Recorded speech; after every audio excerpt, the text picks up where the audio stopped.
Welcome, welcome, welcome, welcome. It is a Wednesday afternoon. I am the Solomonster. I'm trying to get myself situated here. It is time for another watch along here on the Sound Up channel. It is Wednesday, August 31st, 2022. I know it's lunchtime. It's the middle of the workday for a lot of people. So we're going to have people who are trying to sneak a peek here, trying to follow along here. We've done a few of these watch alongs before. What I decided to do this time was open it up to everybody, although the live chat is still for our channel members. And I want to give a shout out to Daniel Carlisto, who just became a Sound Up channel member. And hey, look at this, Real Zach James. So we already got 2 new members of the family here. Just as we get going, super chats are open. I already had a couple come in, so I'll read those off as they come in, if any do come in. But what today is about is, today is a very special day. Now, some people think that I was confused and I thought that SummerSlam back in 92 happened today, 30 years ago. I understand that it did not technically happen 30 years ago today. But I did think it was appropriate because this Saturday, WWE is going to be at Cardiff, or Principality Stadium in Cardiff. Clash at the Castle, their first big stadium show in the UK in 30 years. And the last UK stadium show that they had was SummerSlam back at the old Wembley Stadium in 1992. It was 30 years ago today that it aired on pay-per-view here in the US. It was taped on August 29th. It was a 2-day tape delay. It aired 2 days later here in the States. This was the year before Monday Night Raw debuted. I think WWE at that time had prime time on Monday nights. But this was only a matter of months before Monday Night Raw. And so 30 years have gone by, and I thought, well, what not a better time to do a watch along than for the main event of that show. They sold 60,000 tickets to this SummerSlam show in the first 5 days that they went on sale. That was according to the box office, the Wembley Stadium box office. WWE claimed that they moved 70,000 tickets in the first 10 hours that they went on sale because, of course, they did. That's what WWE would claim. So I thought what I would do here, what we're doing today, for those who don't know, is we're only doing the main event. We're not going through the entire pay-per-view. We're just doing the main event, Bret Hart and the British Bulldog, one of the greatest matches of all time. But I want to just give some background on this event first, because there were actually a lot of pretty interesting things that happened going into the show, coming out of the show. So I'll just give a quick rundown of what the full card was, and then we'll get into this whole thing here. So there were 3, and I should, before I even do anything, for those who are not aware, we are doing the Peacock version of this show. So I'll give you guys a couple of minutes to get the pay-per-view up. We are doing the Peacock version of SummerSlam 92. You want to pause it at the 2-hour, 4-minute, and 12-second mark. That is where we are going to be starting here in a couple of minutes. I'll tell you when to push play. 2 hours, 4 minutes, and 12 seconds. You should see that last shot of The Undertaker as he is going back to the locker room. That is where we are going to begin the pay-per-view here in a second. But there were 3 dark matches that did not air on the pay-per-view broadcast. They did air on Primetime Wrestling in the weeks that followed. We had Jim Duggan and the Bushwhackers beating the Mountie and the Nasty Boys. We had Papashango beating Tito Santana. That was not the original match that was scheduled. Originally, it was going to be Papashango against Kerry Von Erich, the Texas Tornado. Unfortunately for him, though, he was fired only a few weeks before the pay-per-view. Von Erich was a mess. He was an absolute mess. He was all drugged up, very unreliable, and they fired him. And it's sad, because it was only a number of months later that he killed himself. So he was supposed to be on this show. That's why he was replaced by Tito. And they had Tatanka one-on-one against the Berserkers. So those are your 3 dark matches that eventually aired on primetime. Now, on the card, they opened the card with the Legion of Doom. And their old manager, Paul Ellering, who they brought in, they were trying to spice these guys up a little bit. I don't know why you would think you need to spice up the Road Warriors, but that's what Vince McMahon thought he had to do. And this is when they did the ridiculous Rocco the Doll gimmick, which is just fucking ridiculous. And obviously the Road Warriors hated it every bit as much as the fans did. Even young Solomonster said, what the fuck do they have a doll on the front of the motorcycle for as they rode down to the ring? But we had LOD beating Money Inc. in the opener. This was the end of the Road Warriors for the next 4 years. And if you watch that, maybe we should have done a watch along for this match. If you watch that match, Hawk is noticeably fucked up throughout the entire match. He is stumbling around, looks like he's drunk.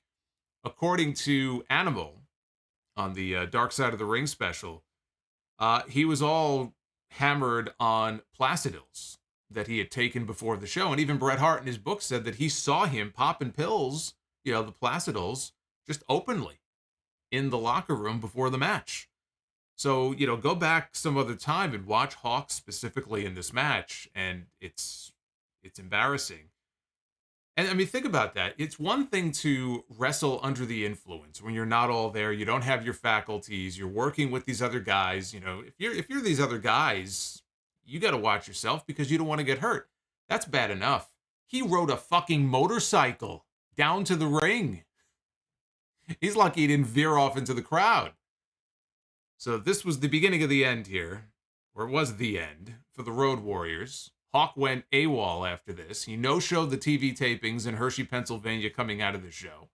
Didn't tell his partner, didn't tell anybody. He called Vince McMahon's assistant to say that he quit. And I think it was around this time that he ended up joining the London chapter of the Hells Angels. So that was the end of LOD for a while. We had Nail. Somebody made a joke in the, I forgot who it was. Somebody made a joke before in the chat about Nails. Oh, we should have done a watch along for the Nails and the Virgil match on this show. First of all, no, we shouldn't. But I will tell you the one funny thing about Nails coming out of the show. He beat Virgil, right? A few months go by, and now we're after Survivor Series, and it usually was a few months before the wrestlers would find out what their pay was or their bonus or whatever for the pay-per-view. Probably maybe a 3 or 4 month delay. He didn't find out until after Survivor Series what he was being paid for SummerSlam, and then apparently it was somewhere in the $8 to $10K range. So he got about $8,000 to $10,000 for his 4 minutes of work over Virgil here on this show. He was not happy about that. And that's what led to him confronting Vince McMahon backstage at a TV taping. And he literally, he attacked Vince. He tried to choke him out. He tried to choke the life out of him. They had to pull him off. And that was the end of Nails. We never saw or heard from him again in WWE. So it all stems from this show and what he considered to be a bad payoff. We had Rick the Model Martel one-on-one with Shawn Michaels. I have memories of this. This ended in a double count out. The story was about Sensational Sherry. Sherry was Shawn's manager at the time. She was also kind of smitten with Rick Martel. And that was kind of the heart of the issue between these guys. And then Sherry wanted a stipulation for the match where both guys would agree to not hit the other in the face. So they couldn't punch each other in the face. They couldn't kick each other in the face. Shenanigans ensued, and it was all kinds of wacky stuff that happened. So this was not the kind of match that you would have expected. This was not a match about work rate. This was not the best Shawn Michaels, Rick Martel match that you're ever going to see. But I remember thinking it was entertaining enough. Natural Disasters beat the Beverly Brothers to retain their tag team titles. Crush beat Repo Man. The other half of our double main event was for the World Wrestling Federation Championship. The Macho Man defending his title against the Ultimate Warrior. And the storyline going into this was whose corner would Mr. Perfect be in? Ric Flair and Mr. Perfect were trying to stir the pot between these two, trying to make Savage think that Warrior was on the take and he was going to have Mr. Perfect in his corner, and they tried to make Warrior feel the same about Savage and kind of turn them against each other. Ric Flair did not have a match on this show. Ric Flair interfered in this match, but he did not actually wrestle on this show. So this is the first pay-per-view in many, many years, probably the first major pay-per-view since the national expansion that did not have Hulk Hogan on it. They didn't have Hogan. They didn't have Flair wrestling an actual match on this show. But Warrior beat Savage by countout, which meant Savage was able to retain his title. He did lose the championship to Flair 3 days later in Hershey at the TV tapings. Undertaker beat Kamala by disqualification. Thankfully, this was quick. I think this went literally 3 minutes, I think this match went. And then, of course, what we're going to be watching here in a second, the main event, which is Bret Hart and the British Bulldog for the Intercontinental title. Given where they were, they put Bulldog in the main event, and they headlined the show. The original plan for the Intercontinental title on this show was not Bret Hart against the British Bulldog. The original plan for this show was for Shawn Michaels to challenge for the championship and to beat Bret Hart. And it very likely would have been a ladder match because months before, Vince was pitched by Bret on the idea of doing this thing called a ladder match, which Vince had never seen before, even though it had been done in other places in Stampede. And Vince said, oh, it's an interesting concept. Show it to me. And that's when they eventually had the Bret Hart-Shawn Michaels ladder match that didn't air on TV the month before this. So that was the original idea going into this when they thought this show was going to be booked for DC. They already had a date reserved for the Capitol Center. They were going to have SummerSlam here in this country. When they made the decision to take it overseas to the UK, that's when everything got blown up, and they decided to put the Bulldog in the main event, with the idea that eventually Shawn could be Bulldog for it, but we almost got a ladder match at SummerSlam this year between Bret Hart and Shawn Michaels. You have to understand the time period. This was a very, very down period. Business-wise for WWE. And really, I think in wrestling in general. I don't think WCW is doing all that great either. But this was like, business was bad. Like, really bad. But yet, in the UK, they were hotter than ever.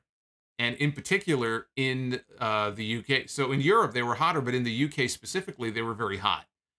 That's why they were able to go in and put 80,000 fucking people in this stadium at a time. It almost defies logic. You think of WWE business in 1992. I mean, look, I have a soft spot for 92. I love that year, but business was in the shitter. You would expect them in the Attitude Era or today to go into a stadium like that and put that many people in there. How is it that they were able to put so many people, even if you account for the people who didn't pay for their ticket? Legitimately, they still had a shit ton of people in that stadium. That's how hot they were at the time over in the UK. So it only made sense for them to take the show over there. So I know all of the European fans have been dying for a show. So they're getting Clash at the Castle this weekend. They've been waiting for a WrestleMania to come to the UK. I think you're going to be waiting a while before that happens. So now that I've given you guys some background and some time, hey Sabian just became a Sound Off superstar. What's going on, Sabian? Welcome to the channel. So you should be situated. We're going to get going here. Again, SummerSlam 92 on Peacock. In a moment here, we're going to hit play at the 2 hour, 4 minute, and 12-second mark. I figure we'll start from the pre-match promo. So we're going to get a promo from the Bulldog. We're going to get a promo from Bret. We're going to get what, if my memory is correct, was not such a great interview with Diana Hart, who I think was kind of all over the place. And then we'll just go into the match with the entrances and everything else. So let's do, I'm going to count you guys down. The way we usually do this, I'll count backwards. We'll go 3, 2, 1, and then I'll say play. When I say play, you push the play button. So, everyone's ready? Well, you better be. All right, here we go. 3, 2, 1, play. So we're starting off, Sean Mooney in the back with the British Bulldog. Got the pre-match promo here from the challenger. Hey, what's going on, Maze? Fire Panda.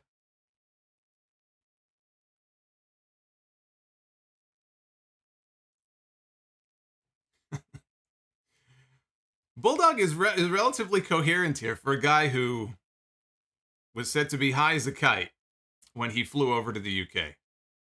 Hey, Temjin. It's good to see you.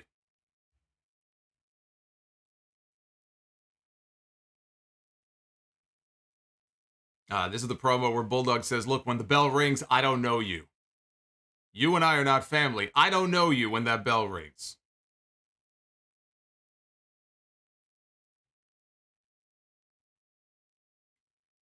Rolando says, I can't believe it's been 30 years since the 92 SummerSlam match. Amazing match. You know, as great as this match was, the match they had in Hershey a few years later at In Your House was probably even better. It's been a while since I watched it. That was a bloody match between Bret and Bulldog. I think it was December 95. If you never saw that match, but you only watched this one, you got to go watch that match.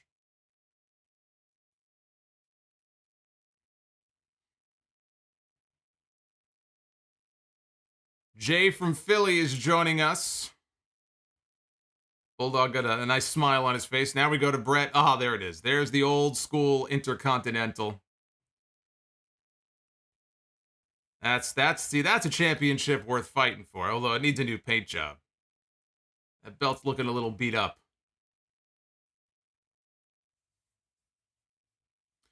See, these stand-up promos in the back like this with the one stationary camera, and then they cut to maybe a side view and the guy's talking. It's such a basic setup. I don't know why they don't do this anymore. I really don't.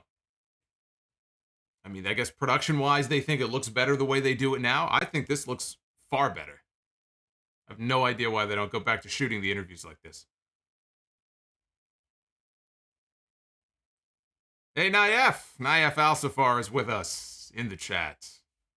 Now, welcome to all of our new channel members, by the way.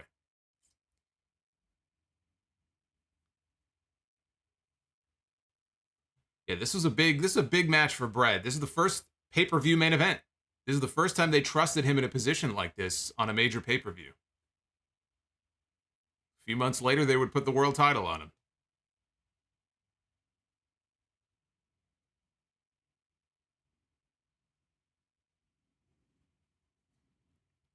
Now the SummerSlam sign is not falling off here. No F-bombs from Mean Gene. Hey, Steve Heredia says, hope all is well. Just thought I would drop it and say hello. Happy to have you. Right, the Diana interview's coming up right after this. You'll see. If I remember, you'll see what I'm talking about when they try to interview her. I think it's Mooney in the crowd talking to her, and she's just, look, she's not a professional actress, so you would expect that she's just going to be, all over the place. But oh, I forgot about this. Oh my God, I forgot about this. Oh, they got the bagpipe band. I thought we skipped over this. All right, well. I hope you guys enjoy the bagpipes. Actually, we do have a big surprise appearance here in a second. Somebody's going to be coming out to join them on the bagpipes. I forgot about this. Maybe they'll do this at Clash at the Castle on Saturday. They'll have a big band out there playing bagpipes before the main event.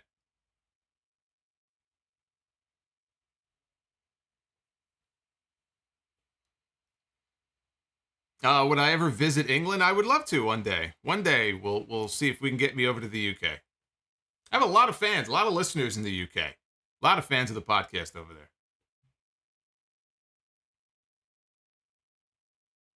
Here he comes.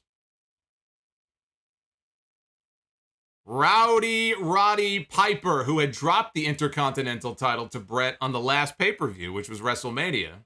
And then I don't think he did anything after that, so he had been gone for a few months, and then here he is. Actually, he was basically done after this. I mean, I don't remember him doing anything after this show, after this appearance here. Fire Panda, yeah, I expect Drew to come out to Broken Dreams on Saturday. I'd be shocked if it didn't happen.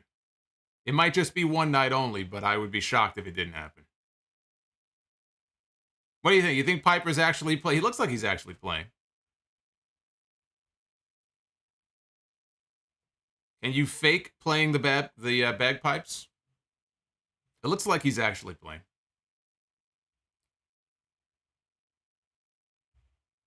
Oh, Darth Panic's got the ad version of Peacock. Uh-oh. You're going to have to play catch-up. Yeah, I got the ad-free version.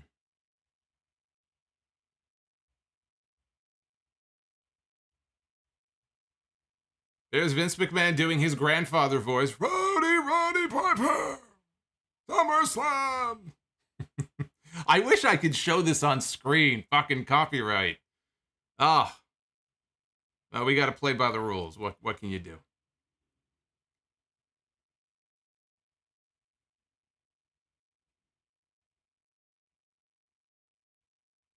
I mentioned before how Bulldog was high as a kite flying over to England.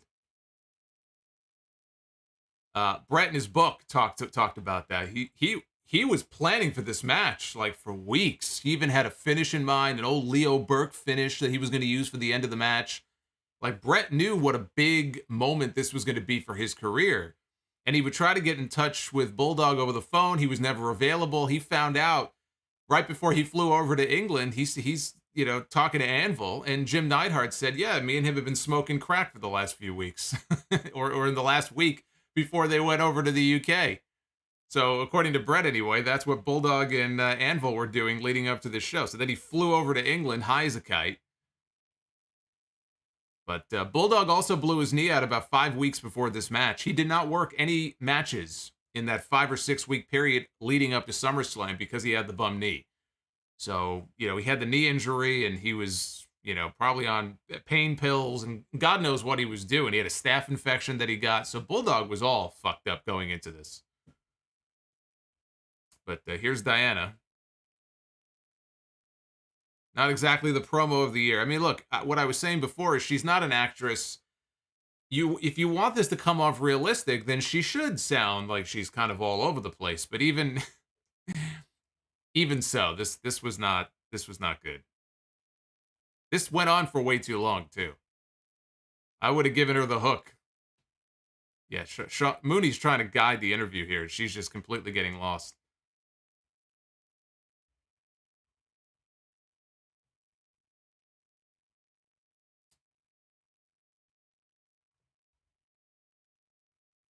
Yeah, supposedly Piper was. I think he was cousins. I think he was a cousin somewhere relative to the Hart family. I think they were cousins.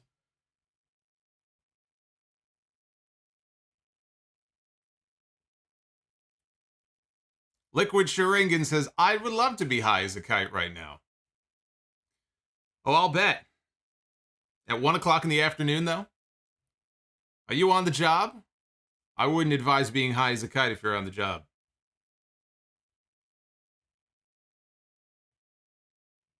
All right, well, while Diana bores us, let's just go through some of these super chats that came in here. Hey, Tom Talks Rubbish. Everybody should check out his YouTube channel. I did an interview with him a few months ago. He's a very cool guy, and he does some great interviews, so shout out to Tom. He says, thanks for making my dream come true by allowing me to interview you. It was a pleasure. Thank you, Tom, for the super chat. Tyrone Dunstan, thank you for the $2. And we'll get back to more of yours in a second here. I want to talk over Howard Finkel. Here comes the Bulldog. Oh, that's even worse. Liquid Sharingan is West Coast based. It's 10:30 in the morning where he is. Yeah, you can get high later tonight during Dynamite. And then you can come back into the chat.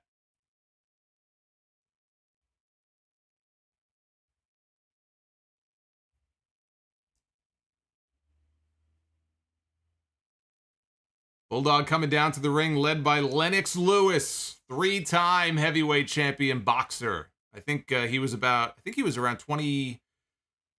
What did it say? I think he's around 26 years old here. He still hasn't had his best fights at this point.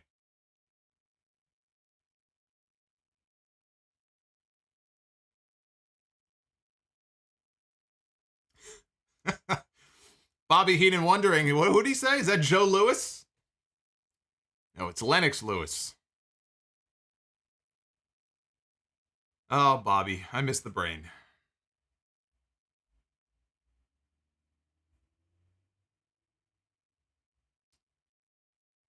Let me get back to some of your super chats here before the Hitman comes out. Uffman's with us. Our boy Uffman, $10 super chat. Happy 30th anniversary. Currently watching at work at the Red Bull Arena. It would be cool to hear you say Bulldog's classic line. Which one? Is it the I'm Bizarre? Is it the I'm Bizarre line, or is it the little girl they interviewed before the match? The British Bulldog's gonna win whether he wants to or not. You know, for years I thought that was a little boy. Apparently I was wrong. It was a little girl. It looked like a boy to me. Here comes the chant. Here he comes. I love the original mono theme. Gotta show some love to Bret's mono theme.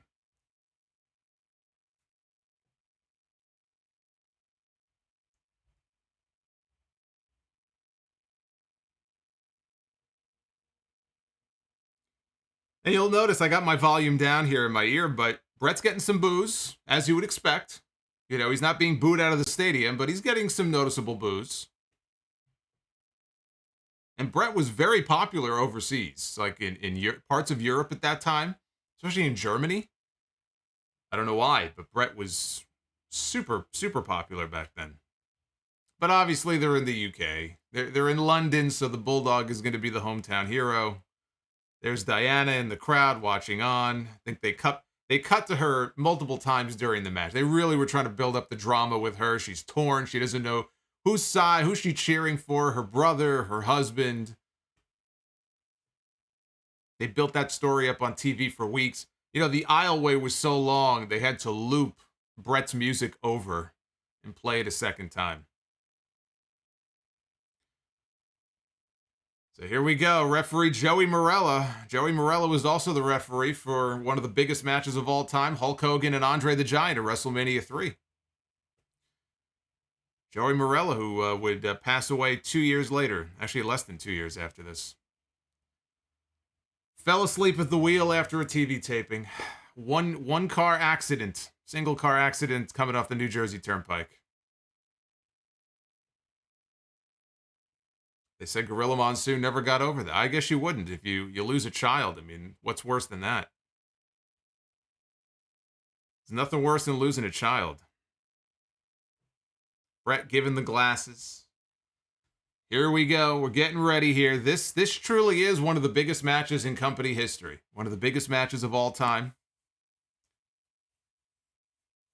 When Bret asked Vince McMahon before the show if he wanted to know the finish, Vince said, no, I want you to go out there and surprise me. So he didn't even know what the finish of the match was. He knew who was going to win, but he didn't know what the finish of the match was going to be. So we got a stare down nose to nose here at the beginning. Got some pushing. We got some shoving. Let's get some action going on.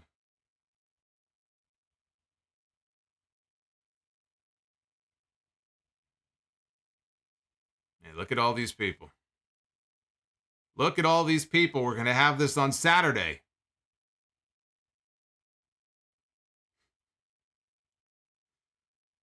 Got the brain going off on family now on commentary. And how annoying they are. Nice leapfrog and Bret. Oh, look at that. What a bump. What a bump.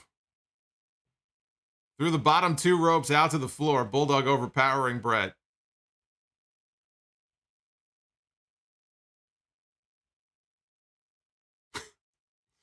Bobby Heenan doesn't know why Bulldog lets Whoopi Goldberg do his hair.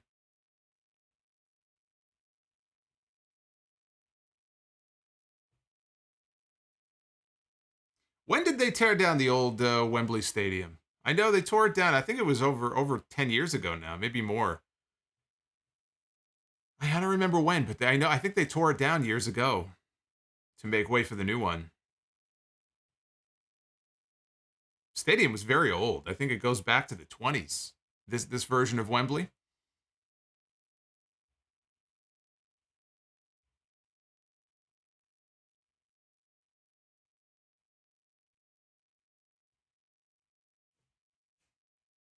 Oh, look at this early attempt by Bret here for the pin. Here's a small package.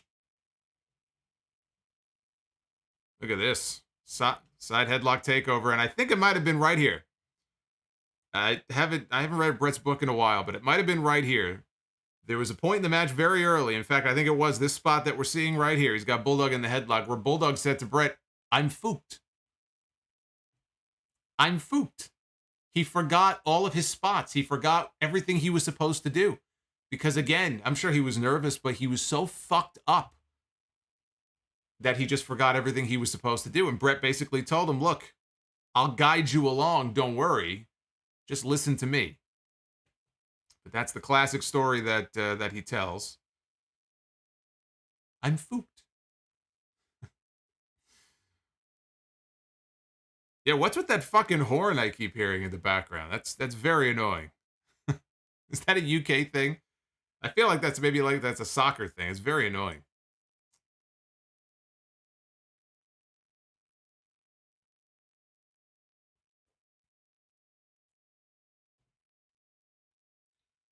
So starting things out slow, as you would expect, especially if Bulldog, is trying to remember what he's supposed to do. Nice escape there by Bulldog. We've seen Owen Hart use that spot before. Does a little flip on his head back onto his feet. Takes Bret down. There's another shot of Diana in the crowd.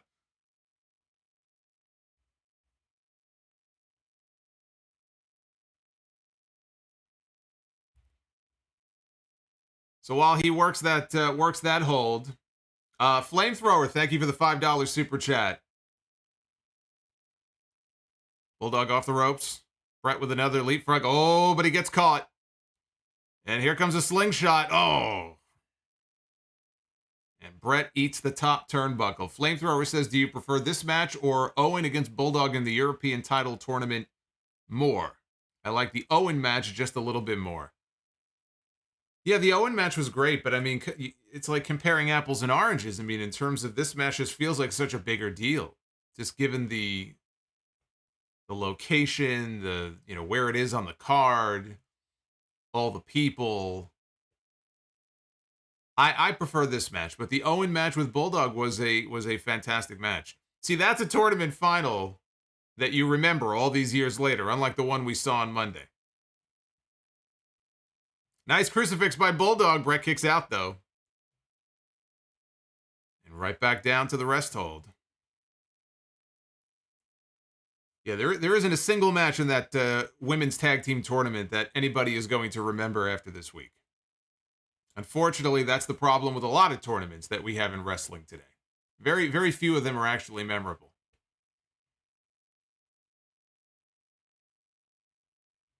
To be honest with you, even the European title tournament in '97, I couldn't tell you any of the other matches that happened, except the finals. That's the only match I remember from that tournament.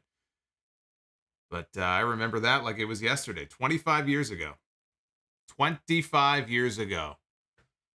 When Bulldog won that European title. Somebody asked before about Hogan. Yeah, that was the claim that Hogan once made. He was wrestling at Wembley in '92. I don't remember if he specifically said SummerSlam, but he had left tickets for a sick kid, remembers being in the ring and looking into the crowd and seeing an empty chair, and that's when he knew the child had passed away. It's a very touching story, except for the fact that Hogan was not at SummerSlam. I don't believe he was anywhere near Wembley. But it makes for a good story. Derek Fleming, thank you for the $1.99. Ice Mocha, poppin' solo still pops me. Yeah, I smoke a lot of weed. Maybe he'll pop up on the stream tonight. He's a little busy right now. He's rolling things up. We got Ocean Edwards. Is it Ocean or Ocean? I know he's in the chat right now. I'll say Ocean. I'm from Cardiff, Wales. Thank you for a great show. Well, thank you. I appreciate that. He is in Cardiff. Now, are you going to Clash at the Castle on Saturday? Let me know in the chat if you're going to be at the pay-per-view. I want to hear, by the way, I'm hoping that people, when the show is over, will tweet me or email me. I want some live reports from anybody who's going to be at the show on Saturday, what the atmosphere was like, anything about the show, any notes from the show. Let me know. Uffman says, I'm fooked, Bret. I'm fooked. Indeed. Shinakuma. Thank you for the $2.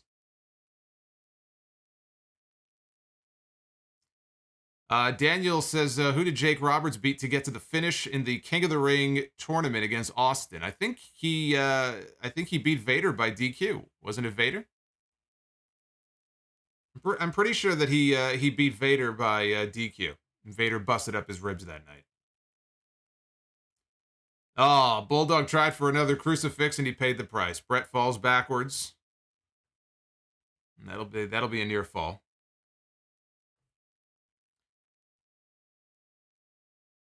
Fire Panda. Thank you very much. Thank you for the sticker. See, you can see right there. You can see Bret, literally right there on screen. For people who doubt the story, it doesn't get any more blatant. And Bret usually is not known for being visible in his matches as far as talking to his opponent, communicating too much with them. He's not like John Cena.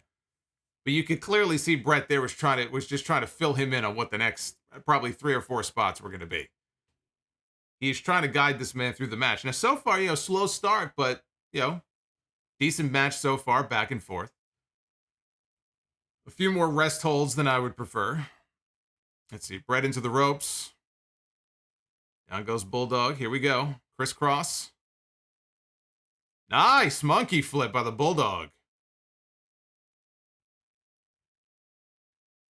Yeah, I gotta give Bulldog credit.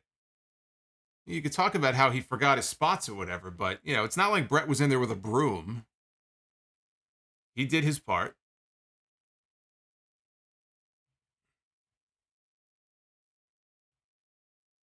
Oof.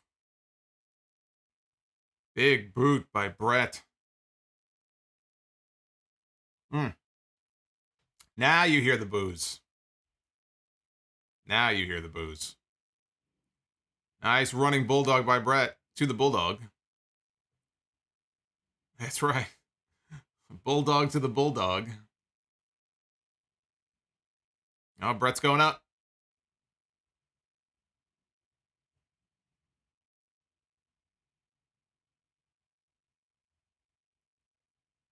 And Bulldog made him pay for it. Now Bulldog's going up top. Oh, I don't know what the hell that was. I think he was going for a headbutt. I have no fucking idea exactly what he was trying for there, but Bret moved. Whatever it was, it backfired on Bulldog. Hey, Michelle Mills, thank you for the $10. It's good to see you here with us.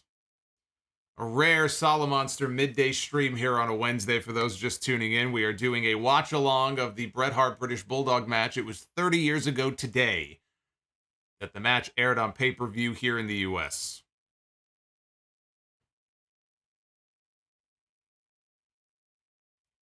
Oh, Bulldog takes a bump out of the ring. Now, there's a spot, and I wonder, it might be coming up right here, where Bret does a crossbody out over the top rope. It's a rough landing. Should be coming up here soon.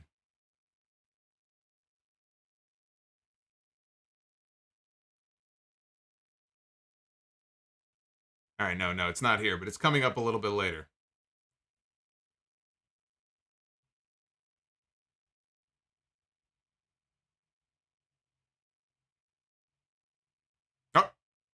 Oh, there it is. Oof, Jesus. Yeah, that was a rough bump. Bulldog wasn't ready for that. Yeah, that was a that was a rough looking bump there.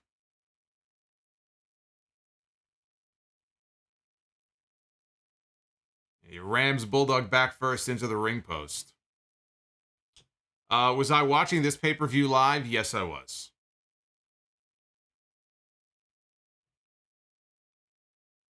All the pay-per-views around this period I watched live. Usually at my grandparents' house just because they had cable and we didn't at the time. I didn't actually have cable at home until 95. So all these events I had to watch either at a friend's house or my grandparents' house.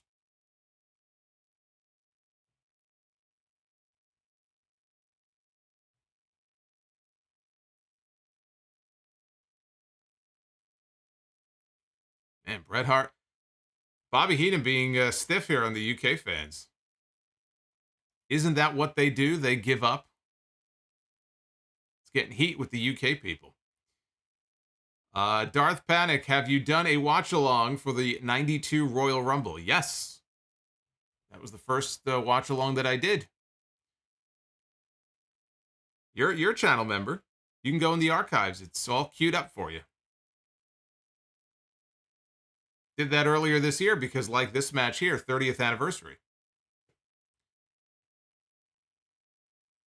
Winter's Paw, thank you for the $2. How's it going, Sailor? It's going just fine.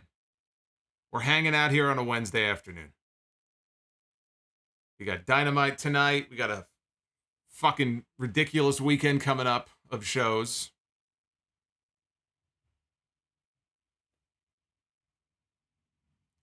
Bulldog's not doing too well here. Whipped into the ropes. Big back body drop by Bret.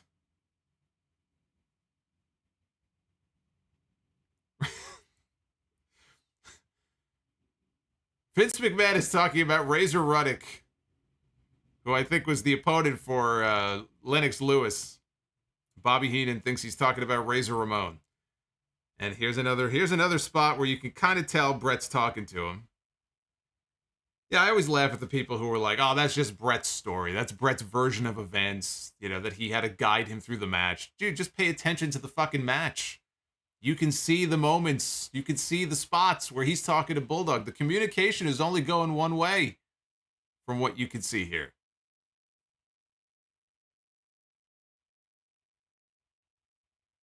Nice suplex by Bret. Time check. We need a time check for somebody who's late to the stream.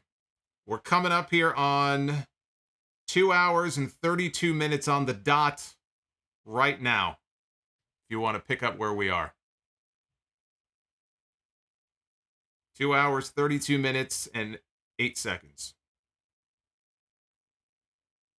Oh, Bulldog with a backslide. Bret kicks out.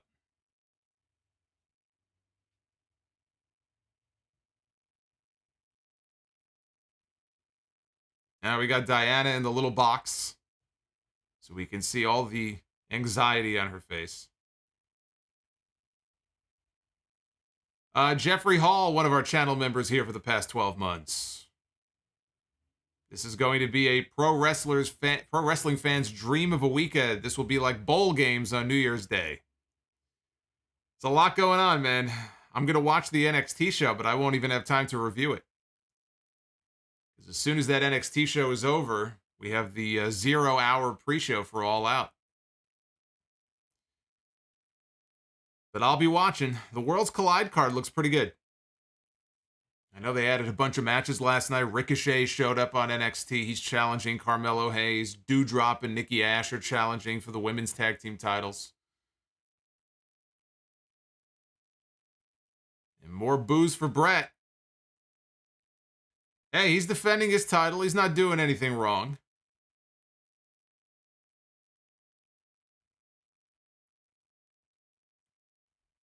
Well, I haven't seen this match in so long. I had forgotten, how many rest holds there are in this match. And there again, Bret talking to Bulldog. I mean, you could see. I guess Bulldog forgot more about this match than I thought. Just the constant headlocks and the constant, headlock takeovers, and still a great match. But yeah, too many rest holds where they're trying to figure out what to do next. Bret's got him in a sleeper hold. Oh, Bulldog's fading. Daniel Malcolm with the $1.99. Greetings from Nabagogoa. Greetings, Daniel. I don't know where that is. Art Vandelay. I love that fucking name. Those who know. Art Vandelay, thank you for the super chat. Randy Orton loves this match. Where do you think he got all of the great headlocks from? All the headlocks, all the chin locks.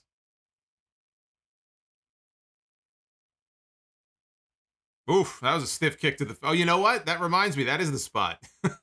That's also from Bret's book. That kick you just saw, it looked stiff for a reason, because he kicked the fucking shit out of him. He kicked him right in the face because he was pissed because Bulldog just wasn't cooperating with what he was supposed to do. And Bret said there was one point in the match where he just kicked him dead in the face to kind of wake him up. And here we go again.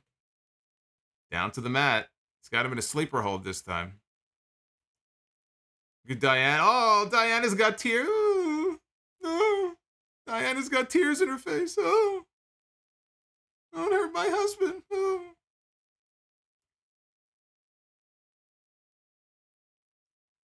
Bulldog looks like he legitimately is going to just pass out and go to sleep. It's just, man, you can tell I haven't seen this match in a while because I didn't realize how noticeable it was. Oh, the arm drops twice, but not the third time. Bulldog's going to try to get back into this. And backs into the corner and breaks the hold, but Bret again with the sleeper hold applied again.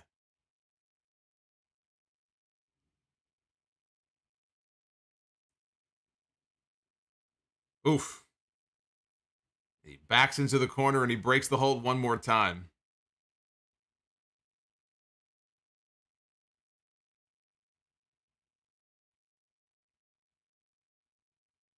Now they're slugging it out. Bulldog reverses Bret into the ropes. Oh my God. Oh, Jesus Christ. Oh my God. Well, he was attempting a military press. And he couldn't hold him up. And poor Bret, yeah, that didn't look fun. He got crotched on the middle rope. Usually you get crotched on the top rope. You don't usually see somebody get crotched on the middle rope. Jesus Christ, Bulldog. I hope that Bret got hazard pay for this match. He should have gotten a fucking bonus for this.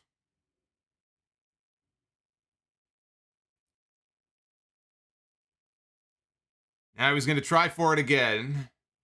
All right, he gorilla pressed him down to the mat. Bret kicks out. Spider Bret. He looked like a spider. No, he looked like he was in pain. That's what he looked like. All right, Bulldog's going to go for a delayed vertical suplex. Let's see if he can hold him up. He got him. He got him. 7 seconds.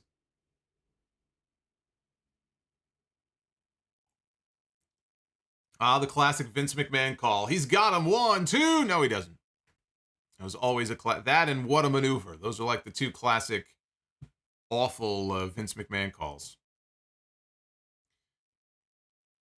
Oh, there it is. There's that chest first turnbuckle bump by Bret.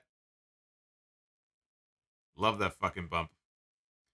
I don't know why nobody's bothered to steal that. All right, Bulldog may be signaling for the close here. He might be signaling for the power slam. Here we go. Now, nobody up to this point had kicked out of the power slam, but Bulldog hadn't been back in the company for that long. But this was his finish. Here it is.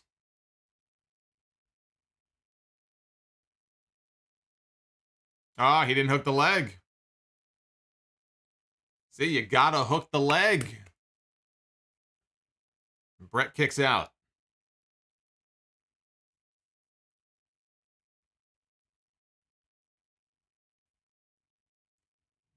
Before the new generation, what was Bret's best match? Oh, look at Bulldog. Just shoves Bret through the ropes. Bret holds on. Now he's on the apron. I mean, that's an impossible question. He had so many great ones.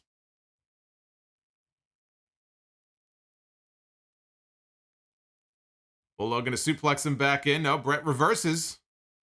Beautiful bridging German suplex. Only gets 2. Well, 94, technically, I guess 94 is when the new generation era started, so we can't include the Owen matches. So we're going from pre-94. I mean, you could probably go either with this one or the Kurt Hennig matches. I would go Mr. Perfect, King of the Ring 93. That's probably the match that I would go with.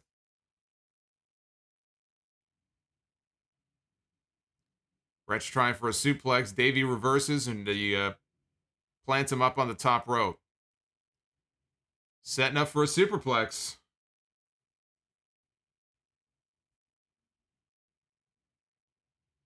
Here comes the superplex.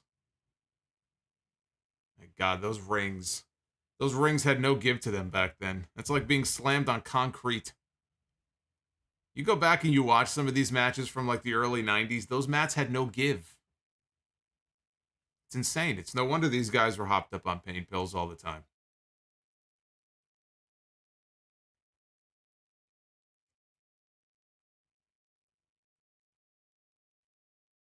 Bulldog whipped into the ropes, ducks a clothesline. And we got a double down. Both men down.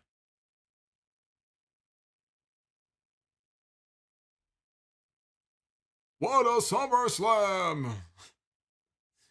That's the thing with Vince. Nobody could promote better than the promoter on commentary.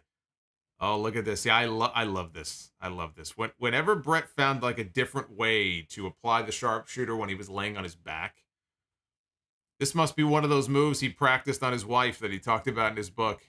He would practice moves on her in bed. I bet that was one of them. Flips him over. He's got it. Here it is, the sharpshooter.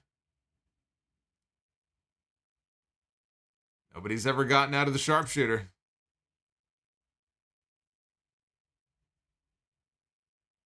Mo in the chat. Yeah, I would still count this as the Hogan era, even though he was taking a break. He wasn't officially gone. He was on sabbatical.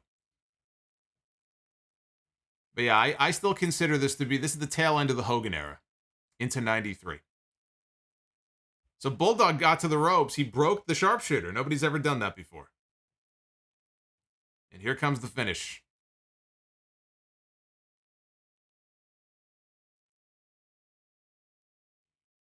He got him. There's that Leo Burke finish that Bret talked about in his book. He said he was going to use it.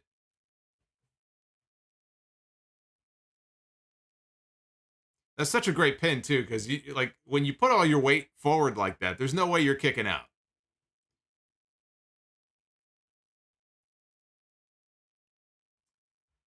Yeah, that's one of the things I will say about Bret. I know I talk about Bret a lot, but there's a reason for it. There's a reason why a lot of people talk about Bret Hart matches, because one of the things about his matches that I also love and appreciate, so many of them ended not with his finish. So, like, King of the Ring in 93 had 3 matches in one night, and they told him in advance, do not win any of them with the sharpshooter, which he didn't understand, but he said, okay. 3 different matches, 3 different finishes. SummerSlam here with Bulldog, right? Completely different finish, not his usual finish. The rematch that he and Bulldog had, they used a La Magistral Cradle for the finish, which they had never used before in WWE. He always wanted to try to use a different move that nobody saw him use before. Now, there's a story behind this. There's a story behind this post-match here. Bret had planned all of this out meticulously, even down to the post-match and what Davey was supposed to do. I just lifted a quick paragraph from his book. I want to read this. Now, as you're watching this, just pay attention to this. He said, I made out that I was too pissed off to shake Davey's hand. Because you'll see, Bulldog is trying to shake his hand. Bret's backing away from him, right? So just watch this. I made out that I was too pissed off to shake his hand. I had planned all of this with Davey, but it became painfully obvious to me that he had forgotten all about it. I desperately tried to make eye contact, but he was oblivious as Diana climbed into the ring crying. See, here's Bret. So he's waiting for Bulldog to come over. They planned this. He's looking. See, he's like, he said, I'm thinking, come on, Davey, look at me and we'll make them all cry. But Davey never caught on. Instead, he was trying to milk the crowd. I was thinking the drama is with me, not them. For fuck's sake, please look at me, Davey. After many attempts, I just gave up. I walked over, shook his hand, and as you saw there, they hugged. So I'm sure Bret was very frustrated, I'm sure, throughout this entire match. And you can see why. Those little moments during the match where he was trying to get back on the same page with him, and there were a few botched spots there, but despite these battlefield conditions, look at the fucking match these two had, right? There's a reason why people still talk about this match. The crowd is obviously a big part of it, but there's a reason people still talk about this match here 30 years later. And Bret has said he considers this to be his greatest match, largely because he had to carry his opponent throughout the entire thing. So his entire body of work, this is the one right here that Bret thinks was the best match he ever had. Not bad. Not bad for the first time he got in the pay-per-view main event.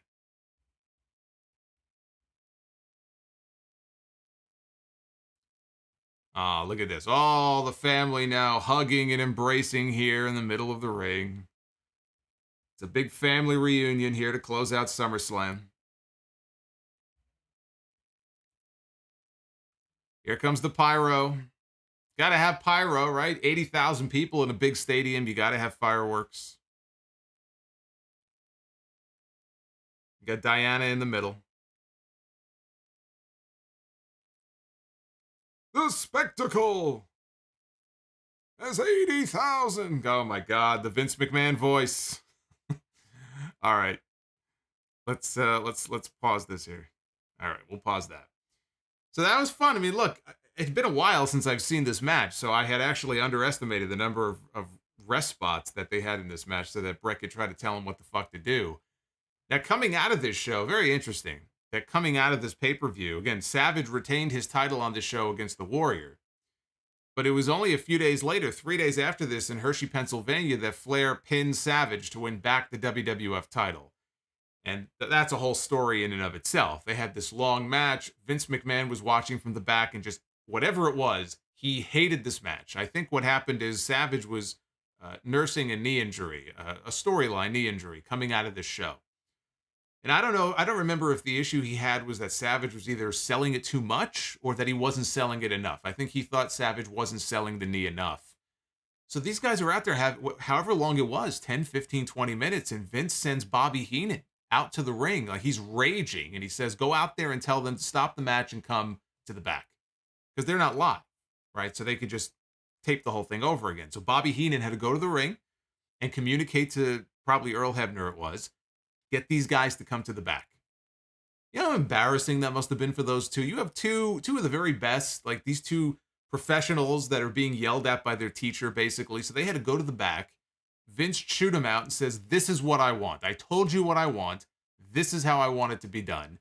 They had to go back out to the ring, and they basically shot the whole thing over again.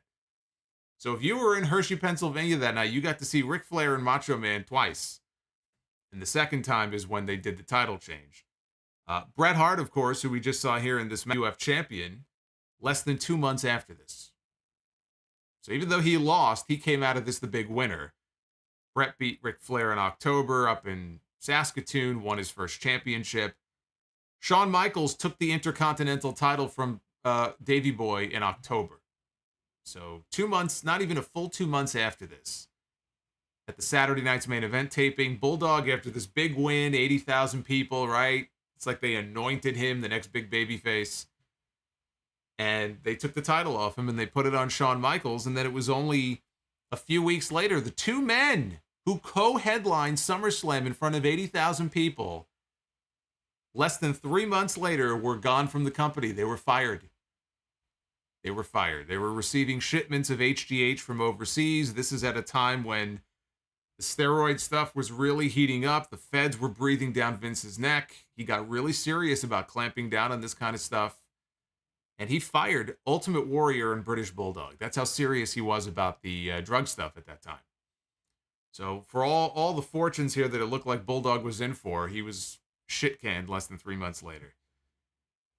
So anyway, this was a memorable show. Again, 30 years ago today is when it aired on pay-per-view. So I thought it would be appropriate to go back and watch this match. Now, for the next watch-along, for those of you who are waiting, when is the next watch-along? What is the next watch-along going to be?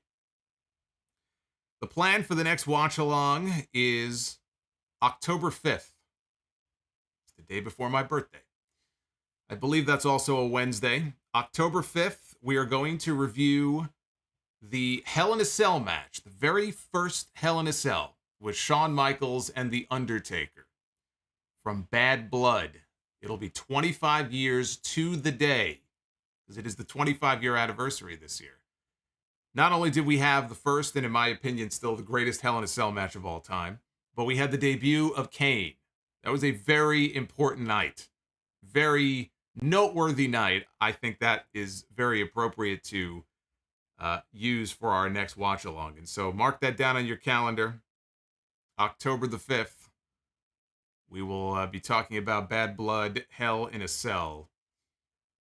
Let me go through some of the other super chats that you guys sent on in. Ricky Edmond with the 5 spot.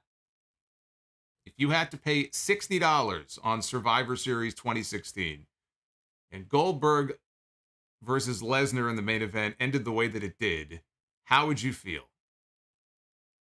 Not very happy. I would not be very happy with that. And Darth Panic with the $2. Can I request Savage versus Steamboat for the next watch-along? Well, maybe at some point, but the next one is going to be Bad Blood. We're going to do Michaels and Undertaker, Hell in a Cell. and the debut of the Big Red Machine, when he actually came out there and he looked like a machine. Ripped the door off its hinges. The greatest debut in WWE history. Maze, yeah, Warrior was fired in I don't know if they were fired on the same day, but it was around the same time. Warrior was fired in November because they were still advertising him and Savage for their Survivor Series tag team match. So his firing was very sudden, and then they had to scramble and find a replacement, and that's when they decided to bring Mr. Perfect out of retirement. So yes, he was fired in November. And Ricky Edmond with the final super chat here. You should do a watch along of the CM Punk and John Cena match from Money in the Bank. I should. Actually, that is one of my all-time favorite matches. Money in the Bank 2011. Hey, tonight we're going to be back here live on YouTube, and guess what? Omega and Ospreay in the same ring. Perhaps at the same time. I guess we don't know for sure if they'll be in the ring at the same time. But Will Ospreay and Kenny Omega, they're going to be on opposing sides tonight. Trios tournament on Dynamite. It'll be Omega and the Bucks against United Empire. So I'm very much looking forward to that. And Jon Moxley is going to have a microphone. He's going to have something to say.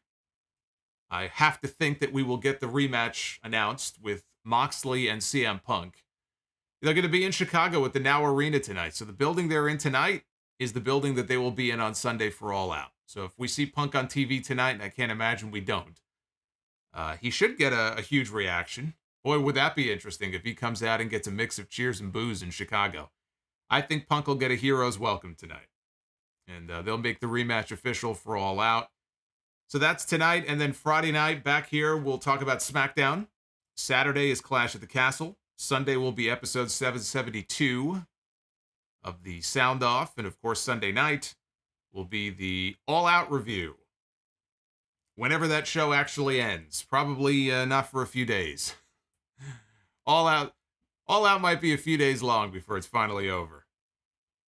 But yeah, busy weekend coming up. I want to thank all you guys for hanging out with me here on a Wednesday afternoon. It's very cool. I know a lot of people are working, a lot of people are not around, but we had a lot of people in here. And thank you all for the super chat love. And again, I'm going to be back with you live tonight. So I will see you after 10 p.m. Eastern time for Dynamite. Thank you to all of our new channel members. If you like this stream, if you like this watch along, become a channel member. We have more of these in the archives you can go back and watch.